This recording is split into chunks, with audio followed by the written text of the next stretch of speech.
பரபரப்பு தான். காலையில் மாமா தம்பி நீ எந்திரி, நதியம்மா நீ எந்திரி அப்படின்னு சொல்லிட்டு ஒரு வழியாக ஊசி கூப்பிட்டு போயிட்டாவ. நானும் சோறாக்கி குழம்பு வச்சு தம்பியை ஊசி போட்டு பல்ல விளக்கி பாத்திரம் போய் குளிக்க வச்சுட்டு அவனுக்கும் சாப்பாடையும் போட்டு வச்சுட்டு லஞ்சு பாக்ஸையும் கட்டி வச்சுட்டேன்.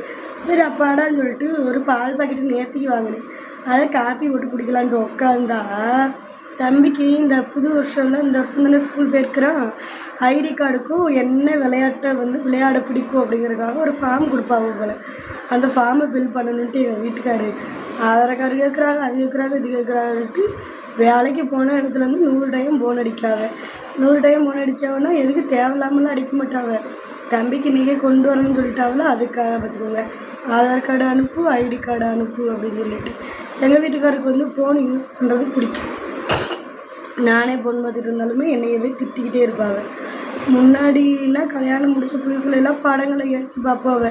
இப்போ பொறுப்பு வந்துட்டு அதனால் வேலைக்கு போனோமா, சாப்பிட்டோமா, தூங்கினோமா, எந்திரிச்சோமா, குளித்தோமா அப்படி போய்கிட்டு இருக்கு.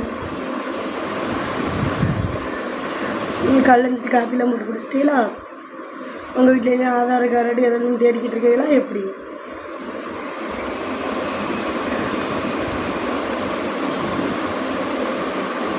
வீட்டில் ஒரு காப்பி, வீட்டில் ஒரு காப்பி தான், கடை காப்பி தான். ஒரு பால் பாக்கெட் வாங்கினேன்ல, ஒரு பால் பாக்கெட்டு 1/4 கிலோ சீனி 2 காப்பி தூள் வாங்கிட்டு வந்தேன். ஏன்னா நாளைக்கு ஒரு கோடி பேர் வேணும். அதான் போட்டு குடிச்சிட்டு இருக்கு. சொல்ல முடியாது, இன்றைக்கே போனாலும் போவேன்.